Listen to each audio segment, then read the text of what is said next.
আমার লক্ষ্মী শোনা। আজকে পাইছি আমার সাথে সম্পর্ক, আবার অন্য বেটার সাথে গল্প, হাতে নাতে ধরতেছি আজকে। এই শিখা, তুমি এই বুড়া বেটার সাথে এখানে কি করতেছ? কি করতেছে তুই দেখোস না? সেটা তো আমি দেখতেছি। বাপের বয়সে এক বুড়া বেটার সাথে ছাদে বসে বসে গোষ্ঠী মুষ্টি করতেছ, এটা তো ভালো না। তুমি আমার সাথে কেন সম্পর্ক করছো তাহলে?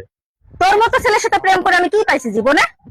এই যে আমার বুড়া বেটা আমাকে অনেক কিছু দিয়েছে। কি দিছে এই বুড়া বেটা তোরে? বল আমাকে শুনি। তুই আমাকে কি দিয়েছিস? এই বুড়া বেটাই আমাকে সব দিয়েছে, গাড়ি বাড়ি টাকা পয়সা সব দিয়েছে। আমার লক্ষ্মী শোনা। তুই যা এখান থেকে, চলো তো চলো। যা যা যা যা যা যা। তোদের মতো মেয়েদেরকে আমার চিনা আছে, তোরা টাকার লোভী। তোরা মন থেকে প্রেম করস না, তোরা টাকা হইলে সবার সাথে প্রেম করস।